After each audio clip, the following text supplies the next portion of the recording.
The wheel weaves as the wheel wills, or so they say, in the grand world of the Wheel of Time. I'm going to be honest with you, that is a really hard saying to say. The wheel weaves as the wheel wills. That is a tongue twister for me. That is a tongue twister.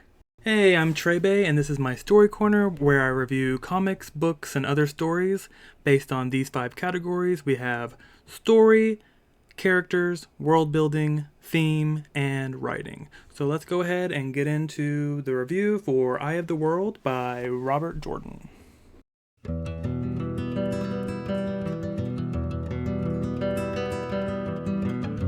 So this is my first time ever reading The Wheel of Time or anything by Robert Jordan.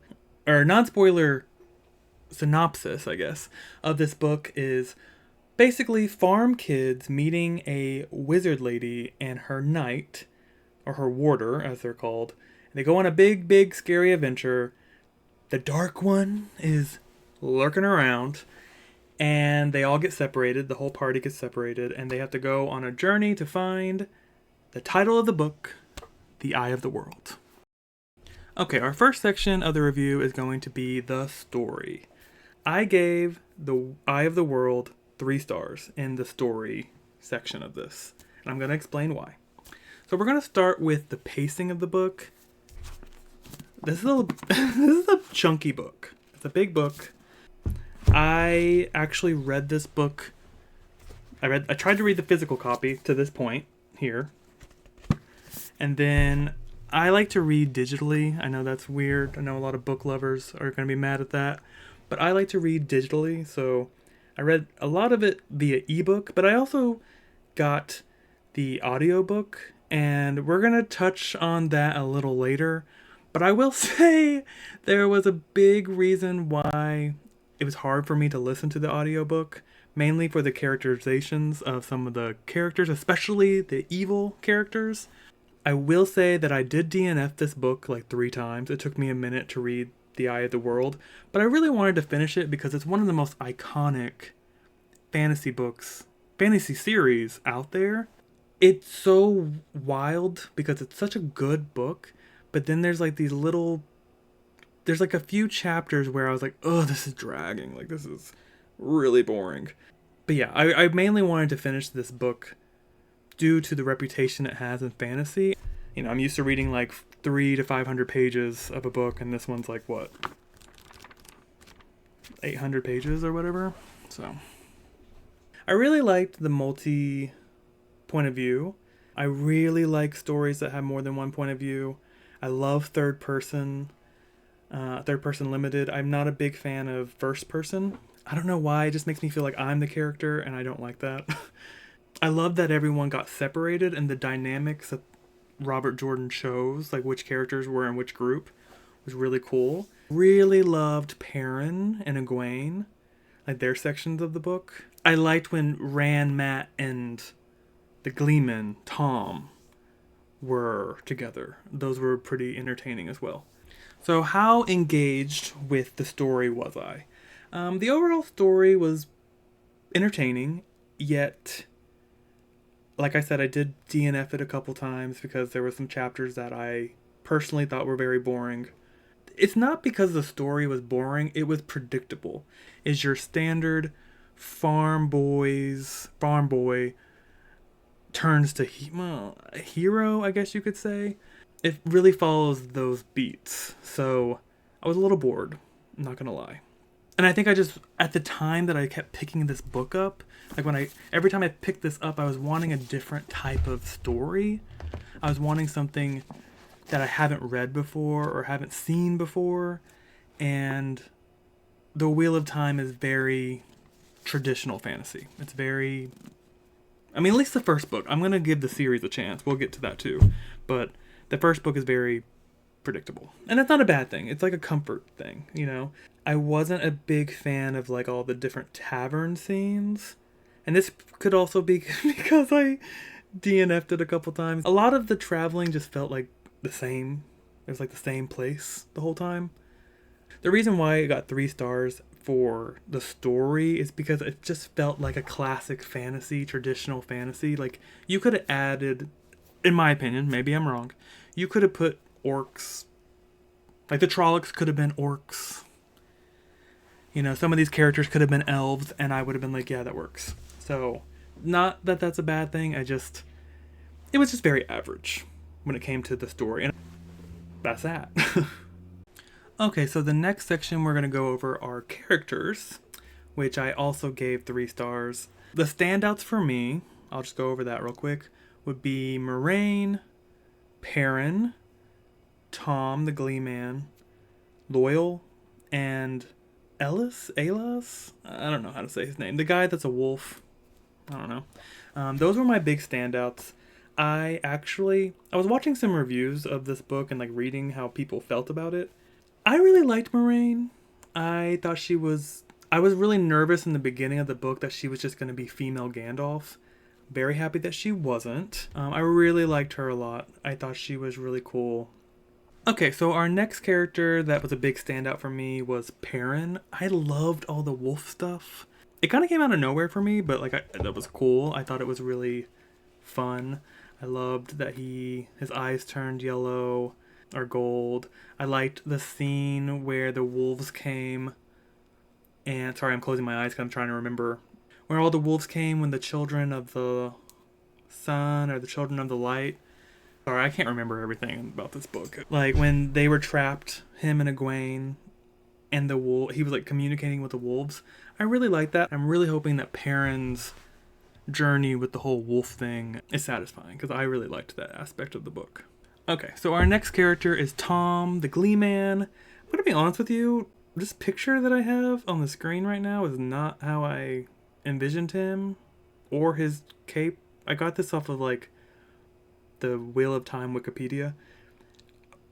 That's not what I thought he looked like, but whatever. I thought he was gonna suck. I'm gonna be honest, when he was first introduced, I was like, oh god, controversial opinion, but I'm not a bard fan in D&D. I don't really care for the bards. It's really hard for me to like a bard. I like music and stuff in real life and acting. So I'm surprised that I liked Tom. He was a really, really engaging character. I thought he was kind of funny. I loved his last moment that we saw with him with Rand and Matt. So I do love Tom. Tom was great. Okay, so the next character is this man here, Loyal, an Ogier. This is another character picture that this is not how I saw him at all. Because, they thought he was a Trolloc, so I thought maybe he looked a little more Minotaur-y looking, I guess. But I really liked his character. I thought I was going to hate his character too. When he got first introduced into the book, I was like, oh god. Especially because in the audio, the guy who read his dialogue read it really slow, and that bothers me with audiobooks. I don't like when the person reads the book slower than I read in real life. I know that's just a personal problem, whatever. Maybe audiobooks aren't for me. I love Loyal. Loyal is loyal. So our next standout character is the Wolfman. Alas? I don't remember. I can't even say his last name either. I really liked him. I liked that he was kind of grumpy. I liked the wolves. I could do a whole story about the wolf stuff. I know that's like a super side plot, but I really enjoyed all the wolf stuff. Okay, so the next set of characters we're going to talk about are the evil characters. Balsamon, right? I hope that's his name. The Dark One. The Trollocs over here, the Minotaur-looking things. And the Dark Friends, or the Mydrinal? Don't quote me on that. Don't quote me on any of this, because there's a lot of words in this book that are just made up. I didn't find the Dark One scary, and that's my fault. I listen to the audiobook sometimes, so I was like going back and forth between reading and listening. The person who did the audiobook, he made Balsamon, the Dark One or whatever, very cartoony. He sounded like this. Or, well, he didn't sound like that, but he sounded like very, cartoon villain. I can't do it. I can't do the voice. His character and the name The Dark One feel very juvenile to me. Like I felt like I was reading a middle grade book. There's nothing wrong with that, but I wanted adult fantasy that was a little darker. I knew I wasn't going to get that with the Wheel of Time, but I didn't realize how, I I don't want to say corny, but it kind of came off corny. Trollocs at first were pretty scary. Like, I felt that the characters were scared of the Trollocs. The thing about the evil in this book, it's very predictable, and I'm hoping, this is a 14-book series, I'm really hoping that shifts. Because I've heard that the book, after the third book, becomes a lot more its own thing instead of rehashing old traditional fantasy tropes and stuff. I hope so. Because the evil needs to be a little more, I need it to be more fleshed out. It felt very one note, just like the next thing we're going to be talking about here. So now we're in the area of characters that I found just kind of dull or boring. Rand al'Tor, he was boring. I found him to be just like the evil in the book, very one note, which is, it's not like, when I'm saying this, it's not a bad thing. I gave the character, like this whole section, a 3 out of 5, so it's average. That's what it felt like to me. Like, I feel like the standouts, Moraine, Perrin, Tom, Loyal, the wolf guy, he's a standout, but I can't remember his name. They were all well done, and if every character and the evil would have been on their level for me, this section would have been a 5 out of 5. But these characters I'm about to talk to really brought it down for me. So, Rand being the main character and not Perrin being the main character. I mean, I get why Rand was more of the main character because of what happens at the end of the book. If you haven't seen the show, you're not going to know which one's which, but now we're going to be talking about the rest of the farm kids, so the Emmenfield kids, Mat, Egwene, and Nynaeve. I'm sorry to say that they were boring, and this is something that really sucks for these two characters, and I really hope... Well, there's a train coming now, and it's going to get really loud, so hold on just a second. Okay, I'm back. The train hopefully left. If you can hear a train in the background, I don't know what to say. But anyway, Egwene and Nynaeve felt different. Like, I could tell they were different characters, but I would forget which one was which, and I think that's a problem. I don't know if it's probably my fault because I did DNF this book a couple times and then pick it back up. The only reason I remembered which woman was which was because Egwene liked Rand and Nynaeve liked Lan. Rand and Lan, and that didn't help either. But I mean, obviously it was easier to tell the difference between Rand and Lan because Rand was the main character and Lan was just the warder or whatever. Mat, to me, got uninteresting the second he took that knife. I just found him annoying, and I really hope that changes. Because I did watch the show, and we'll talk about the adaptions in a second. I did watch the show, and I didn't feel that way about Mat on the show, but in the book, he annoyed me. And then the next character, sadly, is Lan. I thought that Lan was just, I mean, I get it. Maybe all these characters will grow in book 2. But he just felt... He was just boring. He was just a guy that was there. I did kind of like the love story between Lan and Nynaeve. I don't know. The next characters I thought were very pointless. And maybe they'll have a point later on. But the royal brother and sister that meet Rand... The royal brother and sister that meet Rand because he climbs up a tower felt very pointless. It was the most random chapter, and maybe there was a point that I missed, but I thought that was the most pointless. I wanted to see what was, I wanted to skip. Like, if that chapter was completely cut and we never saw those characters again, there would be nothing that I missed. That was something I struggled with the characters, is how many different names there were, and I know that's like a big thing with this book. There's like, I've seen the series has a lot of named characters. So we'll see how that goes as time goes on, because I forget stuff. I'll read a book and forget. And the last thing I'll say is, did I feel any emotional connection to these characters? I'll be honest with you, I didn't. I wasn't like really emotionally involved with these characters. I did, however, feel sad with what happened to Tom.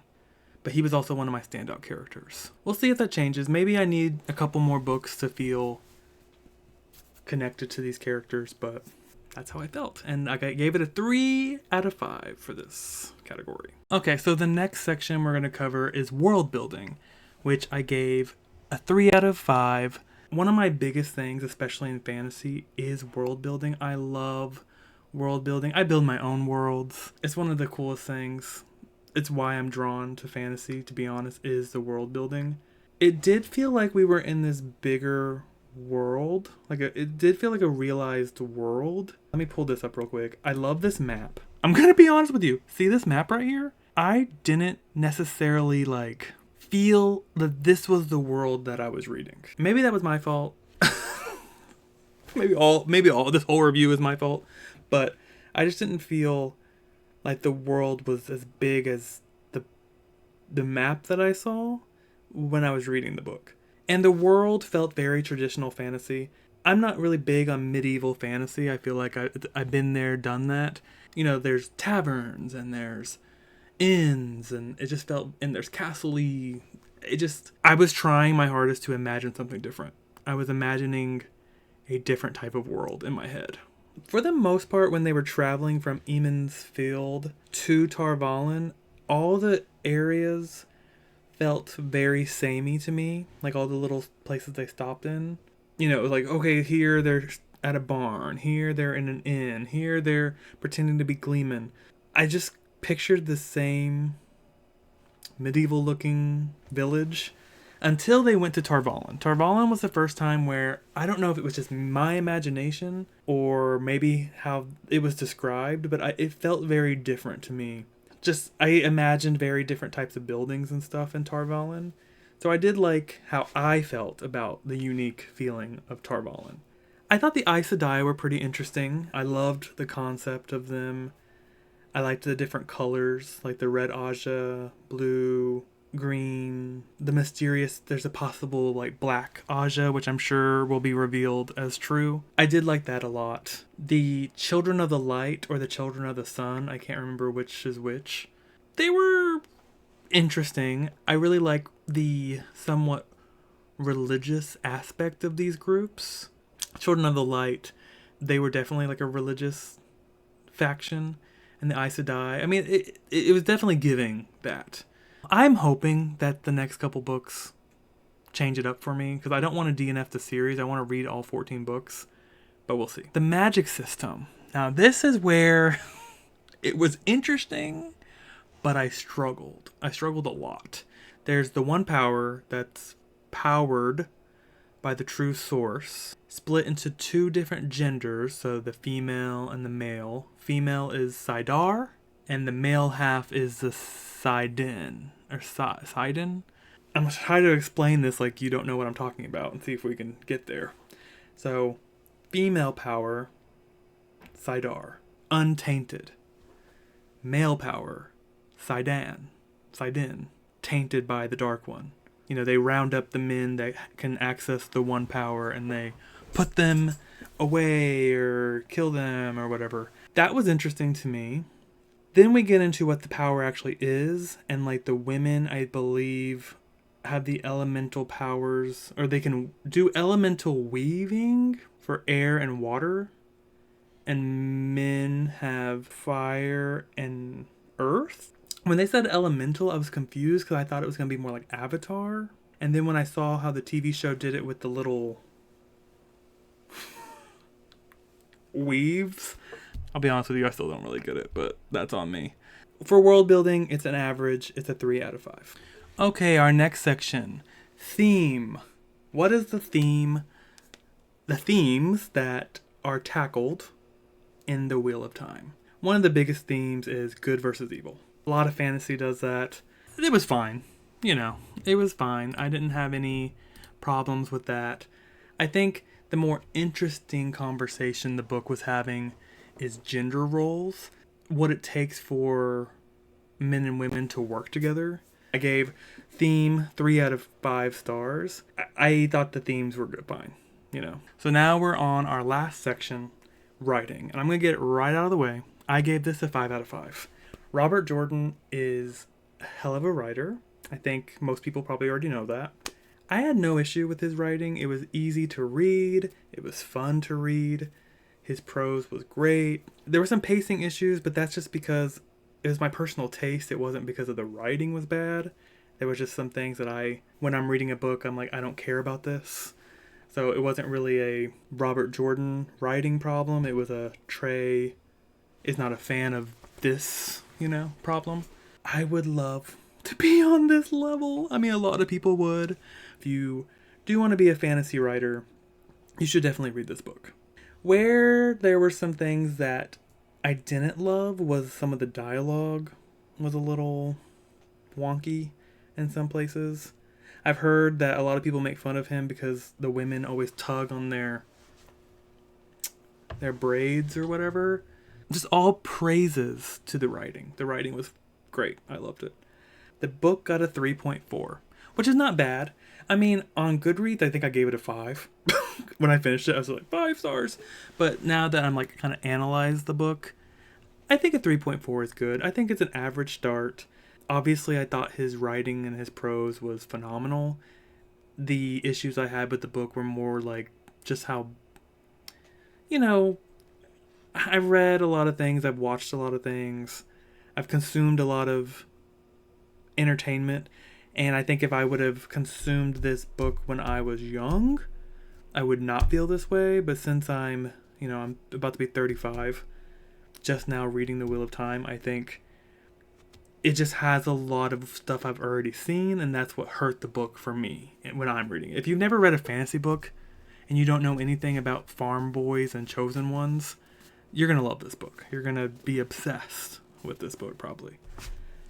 Okay, so who would I recommend The Wheel of Time to? If you like chosen one stories, if you like the farm boy that turns into the hero's journey, all of that, this book is definitely for you. If you want to be a writer, especially a fantasy writer, I think that this is a must read. I think the way he goes about the English language in a fantasy book should be studied if you want to be a fantasy writer. And I'm sure lots of people that read fantasy have read or want to write fantasy or, speculative fiction. I'm sure they've read this book.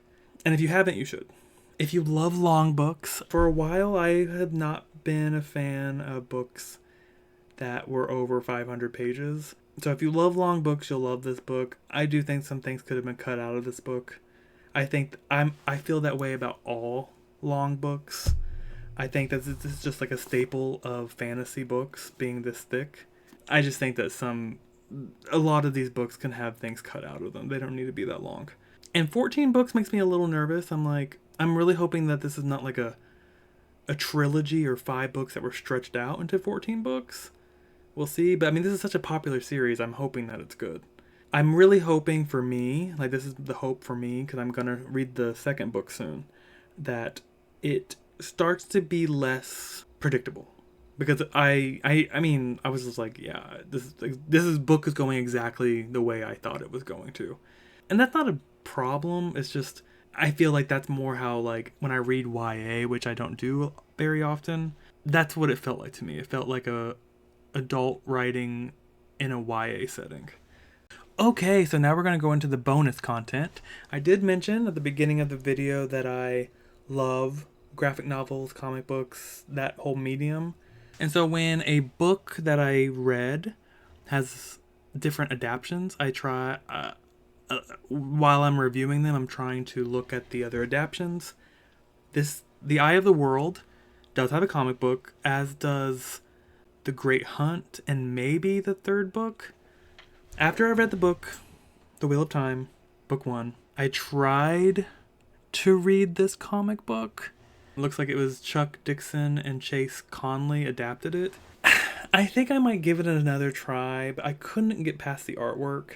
It's not that it was bad, it was just not my style. And when it comes to like animation, anime, or comic books, if I don't vibe with the art style, I can't enjoy it, no matter if the story's good or not. And I do know the story's decent, so I think I would have loved this graphic novel if it would have been a different art style. It's like, it doesn't even look like the cover on the inside. It looks very painted and there's not like a lot of line detail. So I wasn't really into this graphic novel. So that's how I feel about that. But just to let you know, if you're a big fan of the Wheel of Time and you watch this and you want to consume more Wheel of Time content, there is a graphic novel for you. I'm going to have to get used to that.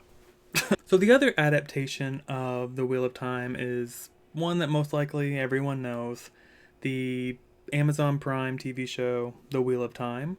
I did watch it, the first season. I'm going to be honest with you, I don't remember anything about it hardly. I do remember that I was like, oh, this is very different from the book. Not everything, but like, it sucks because I thought they casted this show really good. Like, the casting was pretty, in my opinion, pretty spot on of how I imagined the characters. It just was so different from the book. It was so different from the book that I wasn't a fan of the show. I know a lot of people weren't. I heard it got better. Maybe I'll watch the entire thing. But I have a thing, if a show gets canceled, I don't like to watch it. I don't watch a lot of modern shows because a lot of them get canceled. I really thought the casting of Moraine and Rand were really, really good. And Perrin.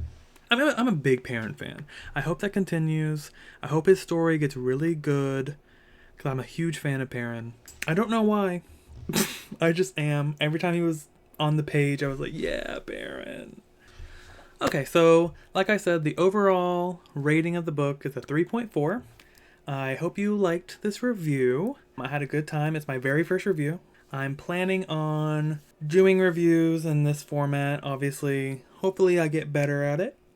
I do plan on doing books and comic books mainly, like full volume comics. Not really superhero stuff though, like fantasy sci-fi comic books. Will I read The Wheel of Time 2?